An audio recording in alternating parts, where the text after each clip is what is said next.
Hello friends, मेरा नाम Prince और मैं आप लोगों का अपने यूट्यूब चैनल MWPP यानी कि मैथ विद प्रिंस भाई पर आप लोगों का दोबारा स्वागत करता हूं। आई होप कि आप लोगों ने पिछले सारे लेक्चर्स देखे होंगे, उसके बाद इस क्लास में आए होंगे। तो सबसे पहले हम अपनी क्लास स्टार्ट करने से पहले एक बात एक बार उन सारी चीजों को क्विक रिकैप कर लेते हैं जो भी हमने पिछले लेक्चर्स में पढ़ी है।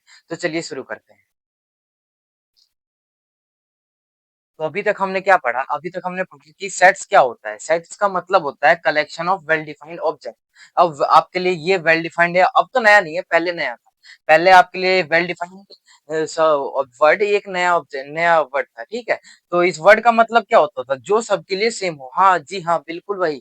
मैंने हिंदी और इंग्लिश दोनों मिक्स करके लिखा है क्योंकि ये मेरे मेरे को समझने में आसानी होती है। आप भी अपने नोट्स इसी तरीके से लिखिएगा ताकि आप लोगों को समझ में आ जाए बाद में रिवाइज करने के टाइम पे, ठीक है। मैंने लिखा जो सबके लिए सेम हो। जैसे कि एक एग्जांपल लेते हैं, कलेक्शन ऑफ वोवल्स। अब कलेक्शन ऑफ वोवल्स का हुआ तो आपका आंसर क्या होगा? ए ई आई ओ यू। एंड आपके फ्रेंड का क्या होगा? उसका आंसर भी यही होगा, ए ई आई ओ यू। लेकिन अगर मैं आप लोग को कहूं कलेक्शन ऑफ 10 बेस्ट बैट्समैन, ठीक है, तो आपका आंसर शायद अलग हो और आपके फ्रेंड का आंसर शायद अलग हो। तो ये दोनों अलग अलग आंसर हो जाएंगे। तो ये हमारा, हम इसको वेल डिफाइंड नहीं मानेंगे, इसको हम वेल डिफाइंड कंसीडर नहीं करेंगे। लेकिन अगर हम इसको देखा जाए कलेक्शन ऑफ वोवल्स, तो ये सबके लिए सेम है, तो हम इसको वेल डिफाइंड कंडीशन कंसीडर करेंगे, ठीक है। अब उसके बाद हमने क्या सीखा था?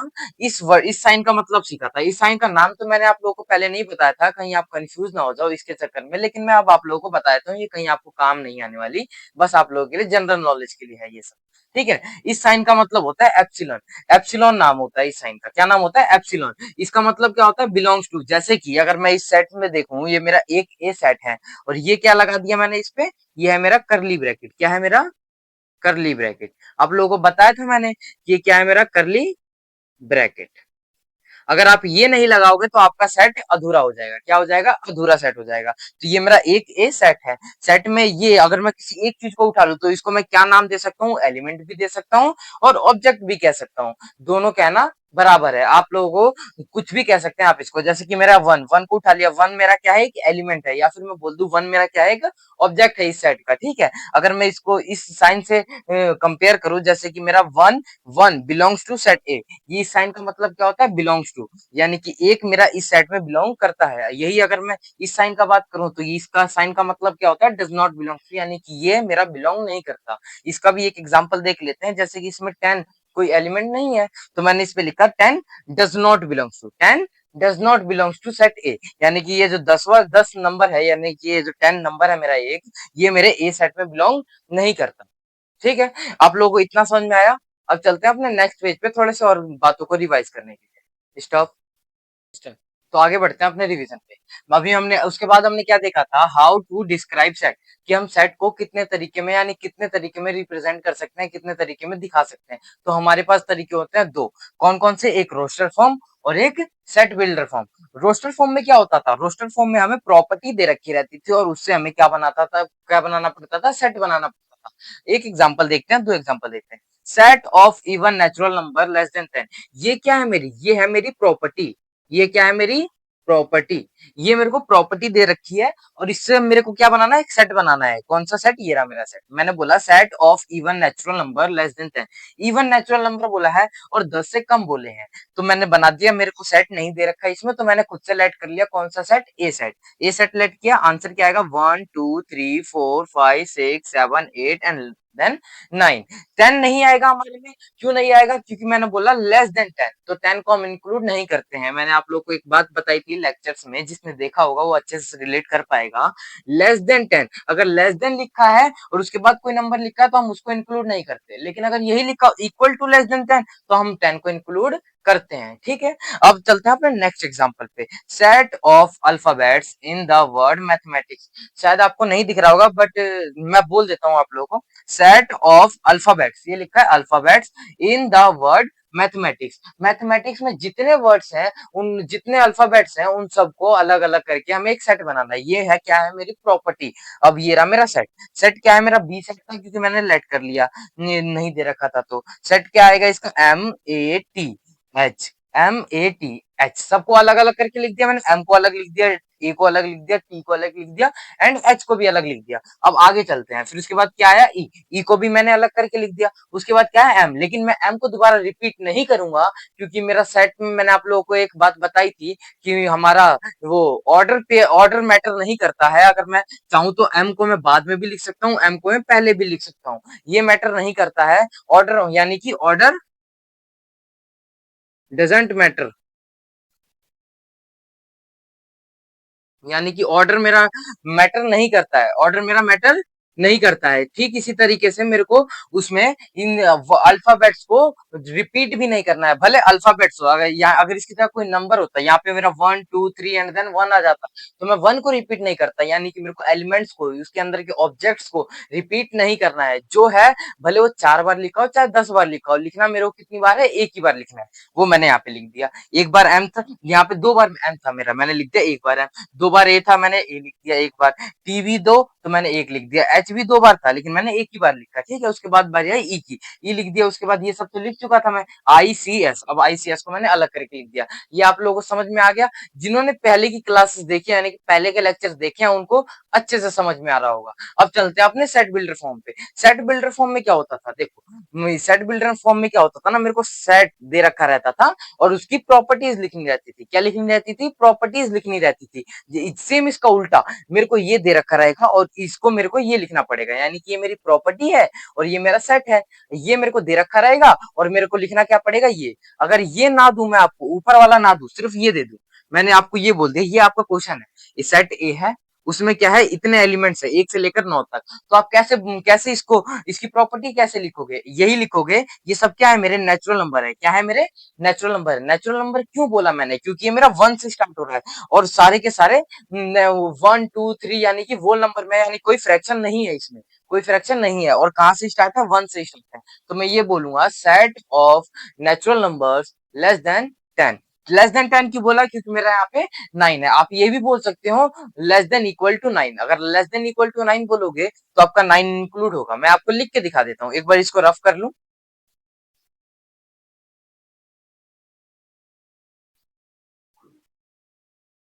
अब चलते हैं, देखो मैंने आप लोगों को एक क्वेश्चन दिया, ये मेरा सेट ए है, कितने एलिमेंट्स है, 1 2 3 4 5 6 7 8 एंड देन 9। ये मेरे पास एलिमेंट है। मेरे को ये मेरे पास एलिमेंट्स हो गए, और ये मेरा पूरा क्या हो गया, एक सेट हो गया। ये मेरे को सेट दे रखा है, सेट दे रखा है। मेरे को लिखना किसमें है, इनकी प्रॉपर्टीज लिखनी है। क्या लिखनी है? इनकी प्रॉपर्टीज। तो आइए लिखते हैं, क्या है मेरा set a collection of, collection of natural numbers,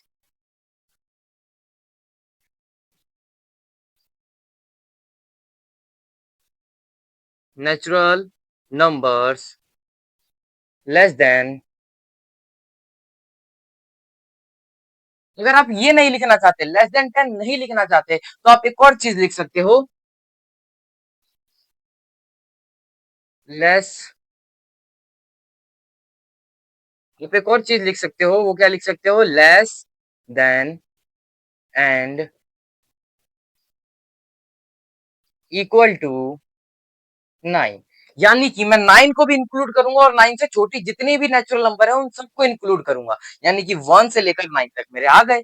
ये बन गई मेरी प्रॉपर्टी। अब देखो ये थोड़ा लंबा है लिखने में, थोड़ा ज्यादा लिखना पड़ेगा इसके लिए, लेकिन इसमें मैंने क्या लिख दिया, लेस देन 10, यानी कि 10 से छोटी, यानी 10 को इंक्लूड नहीं करना। आप लोगों को समझ में आ गया? अब इसका जो एक और एग्जाम्पल था, जैसे कि मैंने आपको बोला था, इसमें मैथमेटिक्स के वर्ड्स को, एक मैथमेटिक वर्ड था उसके अल्फाबेट्स अलग अलग करने थे, उसको वो क्या था, मेरा रोस्टर फॉर्म था। अब मैंने आप लोगों को सेट बिल्डर फॉर्म भी समझा दिया, आप लोगों को आई होप समझ में आ गया होगा। हम चलते हैं अपने नेक्स्ट पेज पे, जिसमें हम थोड़ी सी और रिवीजन की बातें करें। अब तो हम चलते हैं अपने सेट बिल्डर फॉर्म वर्क के थोड़े और एग्जांपल डिस्कस कर लेते हैं, आप लोगों को अच्छे समझ में आ जाएगा। Set of all real numbers, सारे रियल नंबर के सेट बनाने हैं। कहां कहां से? ग्रेटर देन -1, यानी कि -1 से वैल्यू बड़ी होनी चाहिए, और लेस देन वन यानी कि लेस देन वन से छोटी होनी चाहिए। यानी कि मैंने क्या बोला, -1 एंड 1 के बीच में वैल्यू होनी चाहिए, लेकिन -1 एंड 1 इंक्लूड नहीं होनी चाहिए। वो मैंने क्यों बोला, क्योंकि यहाँ पे मेरा इक्वल टू नहीं लिखा, यहाँ पे लिखा है ग्रेटर देन -1। अगर यहाँ पे लिखा होता है greater than and equal to -1 तो -1 को इंक्लूड करता, अगर नहीं लिखा तो मैं इंक्लूड नहीं करूंगा। ठीक उसी तरह आप लोगों को समझ में आ गया, यानी कि -1 एंड 1 के बीच में जितने भी रियल नंबर्स हैं उन सबका सेट बनाना है, यानी कि उन सबको रिप्रेजेंट करना है एक सेट की तरीके से। ठीक है, ये मेरा सेट बिल्डर फॉर्म हो गया। यानी कि ये क्या है मेरी, ये क्या है मेरा एक सेट दे रखा है और इसकी मेरे को प्रॉपर्टीज लिखनी है। आइए लिखते हैं। जैसे कि कोई से लेट सपोज कर लो मेरा सेट ए है। अब देखो इसमें कोई एक एलिमेंट यानी कि जितनी पॉसिबल वैल्यू हो सकती है उसको वो सारी लिखनी है। अब मैं पॉसिबल वैल्यू मेरे को नहीं पता क्योंकि बहुत सारी होने वाली है, तो पॉसिबल वैल्यू को मैं क्या लेट कर लेता हूँ, पॉसिबल वैल्यू को मैं लेट कर लेता हूँ एक्स। एक्स लेट कर लेता हूँ। एक्स लिखने के बाद क्या लिखना है, सच दैट। इस निशान का मतलब क्या होता है, सच दैट। ठीक है, अब जिन्होंने लेक्चर देखा होगा उनको तो अच्छे से समझ में आ रहा होगा, जिन्होंने नहीं देखा वो सोच रहे हो अरे ये क्या चल रहा है, ये तो मेरे खोपड़ी के ऊपर जा रहा है। तो मेरे भाई एक काम करो, आप जितने भी लेक्चर्स पीछे छोड़ के आए हो आप पहले उनको देख लो, उसके बाद देख लेना, आप लोगों को बहुत अच्छे तरीके से समझ में आएगा। ठीक है, अगर आप ये नहीं लगाना चाहते तो आप एक सीधी डंडी भी खींच सकते हो। बचपन में कहानी सुनिए ना, पुलिस का डंडा क्या बोलते हैं, पुलिस का डंडा, मुर्गी का अंडा, बिल्ली की पूंछ, बन गया का, वैसे ये भी है तो डंडा। ठीक है, पुलिस का डंडा खींच दो, इसको ही बोलते हैं हम सच है। ठीक है, इसको ही बोलते हैं सच दैट। मैं इसको रेफर करता हूँ हर बार, तो अपनी मर्जी से कुछ भी कर लीजिए। X is such that x is greater than -1 and less than 1। ये मेरे को कैसे पता चलेगा, देखो एक्स इज, ये मेरे को कैसे पता चला कि एक्स की, एक्स का मतलब ये जो मैंने लिखा यानी कि एक्स मेरा एक से छोटा होगा। देखो जिसकी तरफ भी बंद मुंह है, जिसकी तरफ मुंह बंद है यानी कि ये मेरा मुंह है, ये मेरा मुंह है। अब देखो एक की तरफ खुला वाला मुंह है तो ये एक मेरा बड़ा, ठीक है, और एक्स की तरफ बंद मुंह है यानी कि एक्स मेरा छोटा, यानी कि एक से छोटी जितनी वैल्यू होंगी वो मेरी एक्स के अंदर आएंगी, एक से छोटी जितनी वैल्यू आएंगी वो मेरे एक्स के अंदर आएंगे। ठीक है, अब ठीक है सीधा मेरे एक्स नहीं रहे, इस वाले एक्स इधर ध्यान दो। ठीक है, अब -1, अब ठीक इसी तरीके से -1 को भी समझ लेते हैं, पर is -1 is less than x, यानी कि एक्स की वैल्यू -1 से बड़ी होनी चाहिए, एक्स की वैल्यू -1 से बड़ी होनी चाहिए। देखो मैंने क्या बोला, जिसकी तरफ बंद मुंह रहता है वो वैल्यू क्या रहती है मेरी छोटी, और जिसकी तरफ खुला वाला मुंह रहता है वो वैल्यू क्या रहती है मेरी बड़ी, यानी -1 से बड़ी जितनी वैल्यू होंगी वो ही मेरी एक्स में आएंगी। मेरी एक्स नहीं रे पापा, मैथ की एक्स में। ठीक है, ठीक है, आप लोगों को समझ में आ गया ना, -1 से जितनी बड़ी वैल्यू वो एक्स में, और 1 से जितनी भी छोटी वैल्यू वो मेरी एक्स में। ठीक है, अब आप लोगों को समझ में आ गया इसका मतलब, ये आप लोगों को समझ में आ गया, यानी -1 से बड़ी एंड 1 से छोटी जितनी वैल्यू होंगी वो मेरी एक्स होंगी। और एक्स क्या है, वेयर एक्स बिलोंग्स टू, ये मैंने क्यों आप लोगों को पहले भी बताया था, ये मैंने क्यों लिख रहा हूँ, क्योंकि ये मेरा एक्स बिलोंग्स टू क्या कर रहा है, रियल नंबर, यानी कि एक्स मेरा रियल नंबर है, इसलिए मैंने लिख दिया x belongs to real number. अगर ये रियल नंबर ना होकर नेचुरल नंबर होता तो मैं नेचुरल नंबर लिखता लिखता ना। ठीक है, अब क्या कर देना, बस इतना ही आप लोगों को दिख रहा है, अब बंद कर दो करली ब्रैकेट से। ये बन गया आप लोगों का एक सेट बिल्डर फॉर्म का सेट बन गया ना। आप लोगों को समझ में आ गया, जिनको नहीं समझ में आया पीछे से लेक्चर देख लीजिए, आप लोगों को समझ में आ जाएगा। अब चलते हैं अपने नेक्स्ट पेज पे, थोड़ी सी और रिवीजन की बातें करेंगे। तो हमने उसके बाद क्या देखा था कि टाइप्स ऑफ सेट, सेट्स कितने प्रकार के होते हैं, तो अभी तो जनरली 3 प्रकार के होते हैं। कौन कौन से, empty set, singleton set, finite and infinite set. ठीक है, इन एम्प्टी सेट आपको नाम से ही पता चल रहा होगा, एम्प्टी मतलब खाली, एम्प्टी मतलब खाली। अब इसको हम क्या क्या क्या क्या बुला सकते हैं, एक तो नल सेट, नल सेट क्या क्या बुला सकते हैं, और वॉइड सेट भी क्या क्या बुला सकते हैं। इसको डिनोट किस तरीके से किया जाता है, ये है एक साइन हमारा, इसको हम बोलते हैं फाई। क्या बोलते हैं हम इसको, फाई। फाई से भी डिनोट किया जाता है, या फिर आप खाली करली ब्रैकेट बना दो, करली ब्रैकेट ओपन करली ब्रैकेट क्लोज, बस इतना बना दो, उसके अंदर कुछ भी नहीं, यानी कि वो क्या है, हमारा एक एम्प्टी सेट है। इसका एक एग्जांपल देखते हैं, जैसे कोई मेरा सेट ए है, x is such that x is not equal to x. ऐसा कोई नंबर देखा है आपने कि 2 इज नॉट इक्वल टू 2, ऐसा कोई नंबर देखा है आपने जो कि खुद के ही बराबर में ना हो, यानी कि वो तो कोई नंबर ही नहीं है, यानी कि कोई नंबर ही नहीं है तो यहाँ पे कोई सेट भी नहीं होगा। ये हमारा एक कैसा हो जाएगा, एक एम्प्टी सेट हो जाएगा, एम्प्टी सेट। क्या हो जाएगा हमारा एक एम्प्टी सेट। इसको हम किस तरीके से डिनोट करेंगे, इसको हम दिखाएंगे या तो केवल फाई, या तो मेरा करली ब्रैकेट, खाली करली ब्रैकेट। ठीक है, अब बात आती है सिंगलेटन सेट। ये सिंगल, आप सिंगल हो वो तो मुझे ही पता है, सबको पता है। अब इस बात पे आ जाते हैं, सिंगलेटन सेट का मतलब क्या होता है, ओनली वन एलिमेंट सिर्फ जिसके अंदर क्या हो, सिर्फ एक ही एलिमेंट हो। आपको इसको भी, इसका भी नाम से आपको समझ में आ रहा होगा, सिंगलेटन मतलब सिर्फ एक, सिंगल मतलब सिर्फ एक, जैसे कि आप हो, ठीक है, ओनली वन एलिमेंट। इसके अंदर क्या होता है, सिर्फ एक ही एलिमेंट होता है। कोई एग्जांपल देख लेते हैं। Set of even prime number, आपको भले समझ ना आ रहा हो क्योंकि मैंने छोटा छोटा लिखा था कि जल्दी जल्दी मैं आपको रिकैप करा सकूं। ये लिखा है मैंने, set of even prime number, मैं आप लोगों को बता देता हूँ, ठीक है। Set of even prime number, set of even prime number क्या होता है, प्राइम नंबर, और वो भी सेट इवन होना चाहिए, क्या है हमारा, टू, जिसमें सिर्फ एक ही एलिमेंट आता है, यानी कि टू सिर्फ एक ही ऐसा एलिमेंट है जो कि इवन नंबर है और प्राइम नंबर भी है। तो मेरा इसमें सिर्फ एक ही एलिमेंट आएगा जो कि है टू। ये मेरा सिंगलेटन सेट भी हो गया, एम्प्टी सेट हो गया, सिंगलेटन सेट हो गया। अब बता दिया फाइनाइट एंड इनफाइनाइट सेट पे। फाइनाइट सेट में क्या होता है, जिसमें हमारा फाइनाइट नंबर ऑफ एलिमेंट्स हो, जैसे कि मेरा ये कोई सा भी एक ले लो, जैसे कि एग्जांपल ले लेते हैं इसका, set of natural numbers less than 10, यानी कि 10 से छोटे जितने भी नेचुरल नंबर्स हैं उन सबका एक सेट बना दो, तो वो हो जाएगा, ठीक है। अब उस, सॉरी, स्टार्ट करता हूँ मैं वापस से, इसको वापस समझा देता हूँ। फाइनाइट एंड इनफाइनाइट, हमने एम्प्टी सेट समझ लिया, सिंगलेटन सेट समझ लिया, एंड फाइनाइट एंड इनफाइनाइट की बारी आती है। फाइनाइट का मतलब क्या होता है, जिसमें हमें पता हो कि इस सेट में हमारे पास कितना एलिमेंट है। जैसे कि अगर मैं एक एग्जांपल लूं, set of natural numbers less than 10, अगर आप इसका एक सेट बनाओगे तो हमारे पास कितना एलिमेंट आएंगे, टोटल 9 एलिमेंट्स आएंगे, 1 टू लेकर 9 तक, 1 से लेकर 9 तक हमारे पास कितना एलिमेंट होंगे, 9, यानी कि हम इस एलिमेंट्स को गिन सकते हैं, इस सेट्स के एलिमेंट्स को हम गिन सकते हैं, कितना एलिमेंट होगा, 9 एलिमेंट।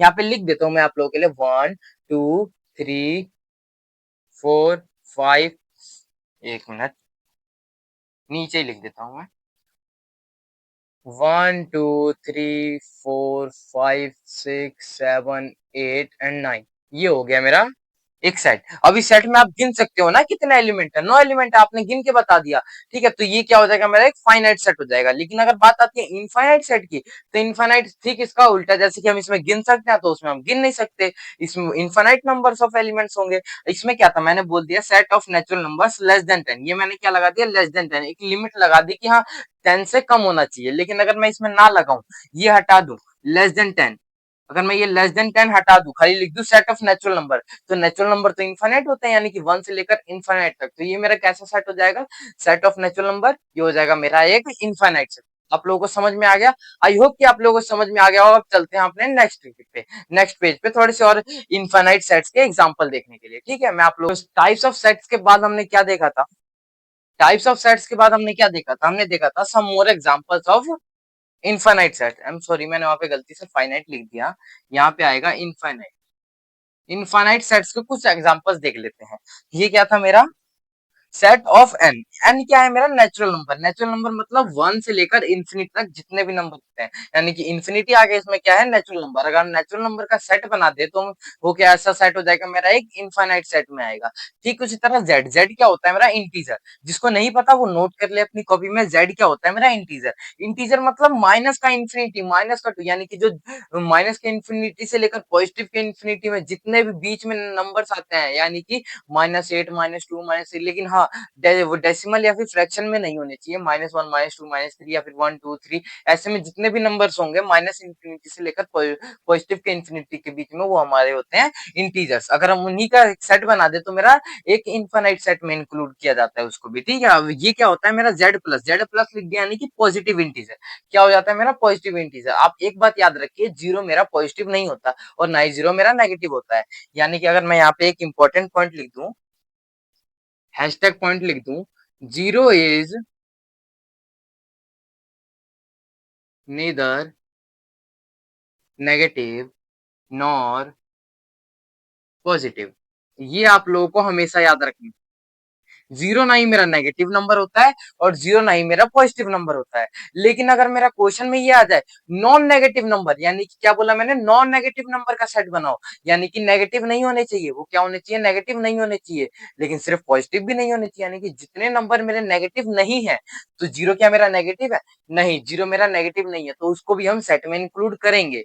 आप लोगों को समझ में आ गई ये बात, ठीक है। अब चलते हैं अपने नेक्स्ट पे, यानी कि जेड माइनस, जैसे मेरा जेड प्लस था यानी कि पॉजिटिव इंटीजर, जेड माइनस यानी नेगेटिव इंटीजर। अब चलते हैं अपने क्यू, क्यू क्या होता है, मेरा रैशनल नंबर। क्यू डिनोट किया जाता है मेरा रैशनल नंबर को। रैशनल नंबर क्या होता है, p बाई q की फॉर्म में लिख सकता हूँ, यानी कि और q मेरा नॉट इक्वल टू 0 होना चाहिए, यानी कि मैं 0/2 लिख सकता हूँ, 4/3 लिख सकता हूँ, माइनस का 4/3 लिख सकता हूँ, कुछ भी लिख सकता हूँ अपॉन में, यानी कि डेसिमल यानी कि फ्रैक्शन में होना चाहिए वो नंबर, ठीक है, वो हो जाते हैं मेरे रैशनल नंबर। अब जैसे कि मेरा रैशनल नंबर मेरा ये पूरे थे, मेरा पॉजिटिव में भी थे और माइनस में भी थे। अब ये क्या है मेरा सिर्फ q प्लस, यानी क्या क्या है मेरा सिर्फ ये पॉजिटिव रैशनल नंबर, क्या है पॉजिटिव रैशनल नंबर, जिसमें सिर्फ पॉजिटिव के रैशनल नंबर्स आएंगे, क्या आएंगे सिर्फ पॉजिटिव के रैशनल नंबर्स आएंगे। आई एम सॉरी, मैंने यहाँ पे नेगेटिव साइन लगा रखा है, आएंगे मेरे खाली पॉजिटिव के रैशनल नंबर। मैंने यहाँ पे नेगेटिव यहाँ पे नहीं भरा क्योंकि ये थोड़ी बेतु की बात हो जाएगी, मैंने आप लोगों को ऊपर समझा दिया ना नेगेटिव और पॉजिटिव, ठीक इस तरह इसमें भी नेगेटिव और पॉजिटिव है, आप अपनी कॉपी में लिख लीजिएगा, ठीक है, इसमें ज्यादा टाइम लग जाएगा। अब बात आती है अपने आर। आर क्या होता है मेरा रियल नंबर, यानी कि जितने भी नंबर्स है वो सब किसके अंदर आते हैं, मेरे रियल नंबर्स के अंदर आते हैं, किसके अंदर आते हैं, रियल नंबर्स के अंदर आते हैं, ठीक है। अब ये जैसे कि रियल नंबर मेरे जितने भी है, यानी कि जितने भी नंबर हैं मेरे रियल नंबर है, ऐसे अगर मैं इनमें पॉजिटिव हटा दूं, खाली पॉजिटिव हटा दूं, तो वो क्या हो जाएगा मेरा पॉजिटिव रियल नंबर है। ऐसे ही इनमें भी नेगेटिव का रियल नंबर होगा। आई होप कि आप लोगों को इतना समझ में आया होगा। ये वो सारी बातें मैंने आप लोगों को बताई है जो मैंने आप लोगों को पहले से पढ़ा रखी है। ये मैंने आप लोगों को 10 मिनट 15 या जितने मिनट लगे हो उतने मैंने आप लोगों को ये सारी बातें समझा दी। आई होप कि आप लोगों को ये समझ में आया होगा। अब चलते हैं अपने लेक्चर की शुरुआत पे, ठीक है। अब हम जानेंगे कार्डिनल नंबर ऑफ सेट्स का मतलब क्या होता है? ये क्या होता है? अरे समझाता हूँ ना, देखो, कार्डिनल नंबर ऑफ सेट का मतलब होता है numbers of elements in infinite. अरे यार गलती से लिख देता हूँ बार बार, कहीं फाइनाइट की जगह इनफाइनाइट लिख देता हूँ और इनफाइनाइट की जगह फाइनाइट लिख देता हूँ। देखो, कार्डिनल नंबर ऑफ सेट का मतलब क्या होता है, numbers of elements in finite set. Finite set ही मैंने क्यों बोला, क्योंकि मैं गिन सकता हूँ। कार्डिनल नंबर मतलब वो उन सारे एलिमेंट्स, यानी कि एक सेट है मेरा, फाइनाइट सेट है जिसमें मैं नंबर गिन सकता हूँ, उन सब गिन के मेरे को एक लिख देना है, वो मेरा हो जाता है कार्डिनल नंबर। एक एग्जांपल समझते हैं, जैसे कि ये मेरा एक सेट है, कैसा सेट है, ए सेट है, ठीक है। इसमें कितने एलिमेंट्स है, 1 2 3 4 5, टोटल कितने एलिमेंट्स है, 5 एलिमेंट, यानी कि इसका कार्डिनल नंबर कितना हो जाएगा, 5। कितना हो जाएगा इसका कार्डिनल नंबर, 5, ठीक है। इसको रिप्रेजेंट करने का तरीका क्या होता है, जैसे कि मैंने लिखा है यहाँ पे, कार्डिनल नंबर ऑफ सेट ए कितना होगा, कार्डिनल नंबर ऑफ सेट ए इस तरीके से बोला जाता है, कार्डिनल नंबर इस तरीके से लिखा जाता है। और ये मैंने क्या लिख दिया अंदर, ए, यानी कि सेट ए का कार्डिनल नंबर क्या है मेरा, 5, यानी कि टोटल कितने एलिमेंट्स है सेट ए में, मेरे 5 एलिमेंट्स है, ठीक इस तरीके से। एक बी है, इसमें कितने एलिमेंट्स है, यानी cardinal number of set B, कितने एलिमेंट्स है इसके अंदर, 1 2 3 4, कितने हैं, 4 नंबर। इससे आप लोगों को समझ में आ जाएगा। अगर मैं आप लोगों को ये लिख दूं, number of elements in set C मेरा 10 है, यानी कि आप लोगों को समझ में आ गया कितने एलिमेंट्स है मेरे सेट सी में, 10 एलिमेंट्स है। ये नहीं पता चलेगा कौन कौन से एलिमेंट है, लेकिन आपको ये तो पता चल गया ना कितना एलिमेंट्स है, ठीक है। आई होप कि आप लोगों को ये समझ में आ गया होगा। मैं आप लोगों को 2 होमवर्क दे रहा हूँ, वो आप कमेंट में बता दीजिएगा।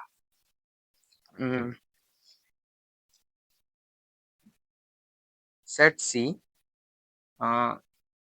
5 3 -2 -10 12 13, आपको इसका कार्डिनल नंबर बताना है।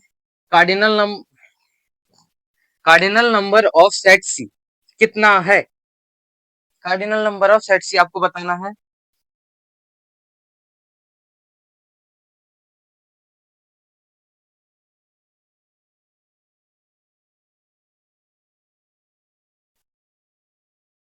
In cardinal number of set D भी आप लोगों को बताना है कितना। होमवर्क नोट कर लीजिए, कर लिया तो मैं रफ कर देता हूँ अभी। तो अभी तक हमने पिछले लेक्चर्स में और इस लेक्चर में जितनी भी बातें समझी है, जितनी बातें सीखी है, उन सबको हम सबको एक साथ इकट्ठा करके यहाँ पे अप्लाई करना सीखेंगे। तो सबसे पहला क्वेश्चन क्या है, मैं यहाँ पे मैंने लिखा है, write each of the following roster form. हमें प्रॉपर्टी दे रखी है और सेट बनाना है, यानी कि रोस्टर फॉर्म में लिखना है। तो ये मेरा सेट बिल्डर फॉर्म, इसको मेरे को किसमें कन्वर्ट करना है, रोस्टर फॉर्म में कन्वर्ट करना है। ए एक्स, सेट ए है मेरा, क्या बोला है, x such that x belongs to natural number and x is less than 8, x is less than 8। अब मेरे को इसका आंसर बताओ, आप कमेंट में बताओ मेरे से पहले। आप लोगों ने ये कर रखा है, आप बताओ इसे कमेंट में, बताओ इसका आंसर। बता दिया तो चलो देखते हैं। x क्या है मेरा, नेचुरल नंबर है, और x क्या है मेरा, 8 से छोटी वैल्यू है। मैंने लिमिट भी लगा दी थी यहाँ पे, ठीक है, ये लिमिट लगा दी है, यानी कि सेट ए, एक मिनट, खत्म हो गया क्या, उसको छोड़ो, इस पे आओ। सेट ए क्या है मेरा, नेचुरल नंबर 8 से छोटा है, यानी कि 1 से लेकर 1 2 3 4 5 6 एंड 7, ये हो जाएगा मेरा सेट। ये आप लोगों का आंसर आ गया। अब जरा मेरे को इसका कार्डिनल नंबर बताओ, कार्डिनल नंबर ऑफ सेट ए क्या है, बता दिया, बता दिया। इसका कार्डिनल नंबर है 7, यानी कि कितने एलिमेंट्स है इस सेट ए के अंदर, है मेरा 7, यानी कि 7 एलिमेंट है। गिन लेते हैं एक बार, 1 2 3 4 5 6 एंड 7, 7 एलिमेंट्स है। कितने एलिमेंट्स है? 7 एलिमेंट्स है। अब चलते हैं अपने बी वाले सेट पे, बी सेट। ठीक है, x is such that x is a prime number which is a divisor of 30, जो कि 30 से डिवाइजर, यानी कि जो कि जिससे मैं 30 को कंप्लीटली डिवाइड कर सकता हूं, वो वाले प्राइम नंबर्स लिखने हैं। प्राइम नंबर्स क्या क्या होते हैं? प्राइम नंबर्स, प्राइम नंबर्स क्या क्या होते हैं, लिखो जरा। प्राइम नंबर्स होते हैं मेरे 2 3 5 7 11 13। अब देखो मैंने यहाँ पे क्या बोला, डिवाइजर ऑफ 30, जो कि ऐसा कोई नंबर लिखने हैं, ऐसे नंबर्स लिखने हैं जो कि मेरे को 30, जो कि मेरा 30 को पूरा का पूरा डिवाइड करते हैं, यानी कि रिमाइंडर में क्या बच जाना चाहिए, 0। तो वो तो मेरे 30 से छोटे ही होंगे, यानी कि मेरे को यहाँ पे 30 से छोटे जितने ही प्राइम नंबर है वो लिख लेता हूँ, क्योंकि 30 से बड़े तो मैं कोई डिवाइड नहीं कर सकता ना। 30 को मैं 30 से बड़े कोई नंबर से डिवाइड ही नहीं कर सकता, 30 से छोटे नंबर को मैं 30 से डिवाइड कर सकता हूँ। तो यहाँ पे मैं 30 से छोटे प्राइम नंबर लिख लेता हूँ। 13, 14 आता है, 15 आता है, 16 भी आता है, 17, 19, 20 भी आता है, 21 भी आता है, 22 भी आता है, 23 नहीं आता, 24 भी आता है, 25 भी आता है, 26 भी आता है, 27 भी आता है, 28 भी आता है, 29 नहीं आता। बस इतने मेरे प्राइम नंबर्स हैं, ठीक है, 30 से छोटे। अब मेरे को इनमें से बताओ कौन कौन से ऐसे नंबर है जो कि मेरा 30 का डिवाइजर है, यानी कि 30 को कंप्लीटली कंप्लीटली डिवाइड कर सकते हैं। कौन कौन से नंबर है? 2 3 एंड 5। या क्या इन तीन के अलावा और कोई नंबर दिख रहा है जो कि मेरे को, जो कि 30 को पूरे डिवाइड कर सकते हैं? नहीं कर सकते मेरे भाई, थोड़ा दिमाग लगाओ। केवल 2 3 और 5 ही ऐसे नंबर है जो कि 3 को अच्छे से डिवाइड कर सकते हैं। तो मेरा सेट क्या हो जाएगा? 2 3 एंड 5। ये बताओ मेरे को, अब इसका मेरे को कार्डिनल नंबर बताओ, बताओ बताओ, कार्डिनल नंबर बताओ। ओ सॉरी, यहाँ पे ए लिख दिया मैंने गलती से यहाँ पे, लेकिन यहाँ पे आना चाहिए B. Cardinal number of set B कितना है? मेरा आंसर है मेरा 3, यानी कि सेट बी में कितना एलिमेंट्स है? मेरे पास 3 एलिमेंट्स है। अब बताओ क्या ये मेरा फाइनाइट सेट है? बताओ। जी हाँ, फाइनाइट सेट है। फाइनाइट सेट क्यों है? दो तरीके हैं, आप तो गिन के बता सकते हो। और ये अगर ये देखो, यानी कि कार्डिनल नंबर मेरा किस सेट का निकलता है? सिर्फ और सिर्फ फाइनाइट सेट का निकलता है। और यहाँ पे मैंने क्या निकाला है? कार्डिनल नंबर निकाला है, यानी कि ये मेरा कैसा सेट हो जाएगा? एक फाइनाइट सेट हो जाएगा।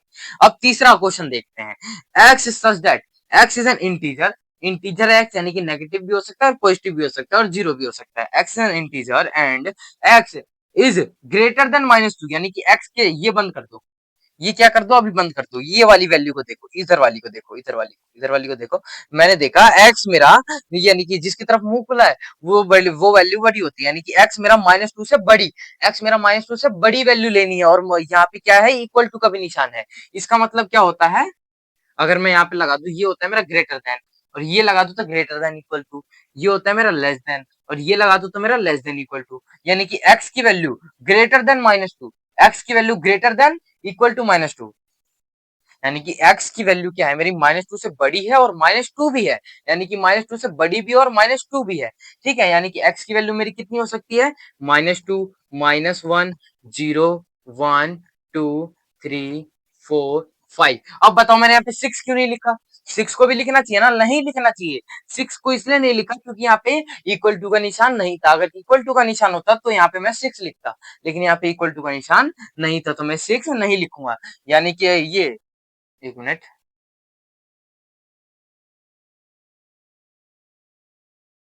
तो बात है ये सी। अब ये सी सेट में, यानी कि मेरा ये सी सेट, इसके से इसका सेट बनाओ, इसके एलिमेंट्स लिखो जरा, कौन कौन से आएंगे? -2, -1, 0, 1 2 3 4 एंड 5। बस ये आपका सेट बन गया एक सी। इसके कार्डिनल नंबर लिख के बताओ आप मेरे को, इसके कार्डिनल नंबर आप लिख के बताओ कितने हैं, कमेंट में लिख दो। कितने हैं? 1 2 3 4 5 6 7 8, कितने हैं? 8 कार्डिनल नंबर, यानी कि number of elements in set C कितने हैं? 8। ये क्या है? मेरा एक फाइनाइट सेट है। ठीक है, अब ये आप लोगों के लिए होमवर्क है, या फिर करा दूं आप लोगों को? चलो करा देता हूँ, आप लोगों को बाद में होमवर्क दे दूंगा। ये आप नोट कर लीजिए। कर लिया? मैं रफ कर दे रहा हूँ।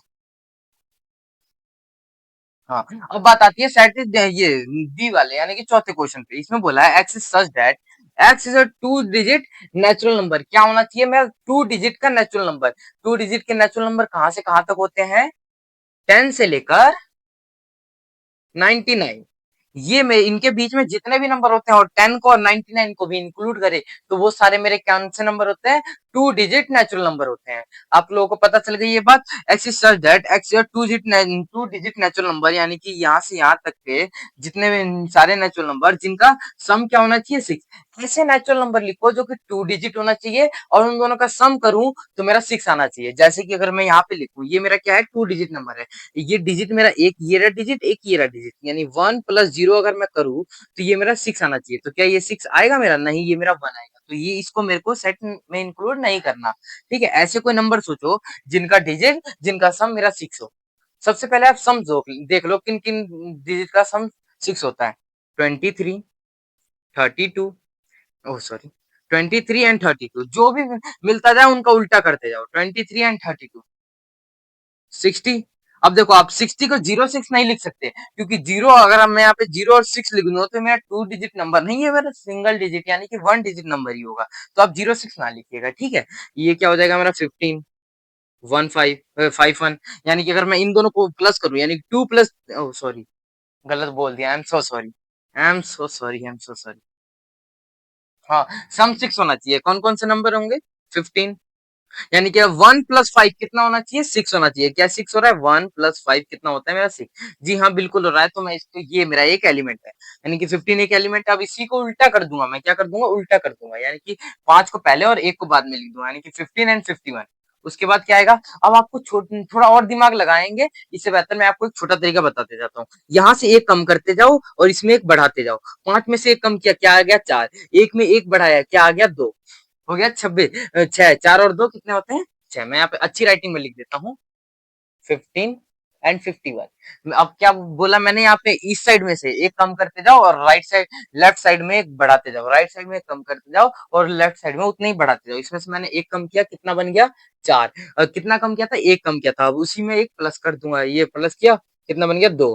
अब इन दोनों का सम क्या 6 आ रहा है? जी हाँ, बिल्कुल आ रहा है। अब इन्हीं का उल्टा कर दो, 42। फिर से आप कम करो, 5 में से कितना कम करो? इस बार 2 कम करो, कितना आ गया? 3। और एक में कितना प्लस कर दो? 2 प्लस कर दो, कितना आ गया? 2। यानी, तो सॉरी, यहाँ पे 2 नहीं आएगा, और एक में 2 प्लस करूंगा यहाँ पे आएगा 3। तो 3 3 कितना हो जाए? 6। अब इसी का उल्टा तो नहीं कर सकते आप क्योंकि 33 एक ही नंबर होता है। अगर आप इस 3 को बाद में लिखो, इस 3 को पहले लिखो, कोई फर्क नहीं पड़ता, ठीक है। और इसमें से क्या कर दो? 4 माइनस कर दो। 5 में से 4 माइनस क्या बच गया? 1। एक में से 4 प्लस कर दो, क्या बन गया? 5। लेकिन ये 5 तो मैं 51 तो मैंने पहले ही लिखा है। तो सिर्फ इतने ही नंबर्स होंगे जिनका सम क्या होगा? 6 होगा। टू डिजिट इतने ही नंबर होंगे जिनका क्या होगा? सम 6 होगा। तो ये मैंने एक बना दिया सेट। कौन सा सेट था? डी। अगर इतने ना हो तो आप एक बार देख लीजिए, क्या पता और ज्यादा हो। अभी इतने ही है मुझे लगता है, ठीक है, और हो सकते हैं शायद। देखते हैं, आप इसके कार्डिनल नंबर आप मेरे को बता दो। Cardinal number of set D, 1 2 3 4 5 कितने हैं? 5। यानी कि number of elements in set D कितने हैं बबुआ? कितना है? अरे वो फगुनिया बताइए। हाँ हाँ, तुमको ही बोला, बताओ। 5 है जी। चलो, इसको रफ कर देता हूँ। आप लोगों ने नोट तो कर लिया ना? ठीक है। अब मैं आप लोगों को एक एग्जांपल देता हूँ, वो होमवर्क के लिए। होमवर्क के लिए क्वेश्चन देता हूँ, आपको कर लीजिएगा। अब आज की इस वीडियो में बस इतना ही। मैं आप लोगों को थोड़े से होमवर्क देके जाऊंगा, इसमें से एक मैं करा देता हूँ। अब चलिए होमवर्क जरा डिस्कस कर लेते हैं। एक बार मैंने क्या दिया है आप लोगों को? Right each of the following set builder form. अभी आप सेट बिल्डर फॉर्म को रोस्टर फॉर्म में बदल देते हैं। अब आपको उल्टा करना है, सेम वैसा वर्सा करना है उसका। सेट बिल्डर फॉर्म को रोस्टर फॉर्म में बदल देते हैं, अब आप रोस्टर फॉर्म को सेट बिल्डर फॉर्म में बदलेंगे। ये मैंने दे दिया, the set of all letters in the word probability. आप लोगों को प्रोबेबिलिटी दे, ये सेट दे रखा है, यानी प्रॉपर्टी दे रखी है। आप लोगों को इसका उल्टा करना है, सेट बनाना है, ठीक है। अब चलिए, मैं ये आप लोगों को एक करा देता हूँ, ठीक है। ये करा देता हूँ आप लोगों को। कोई सा भी सेट लेफ्ट कर लीजिए, सपोज कर लीजिए मैंने कर लिया A. X is such that x is a alphabets alphabets in the word in the word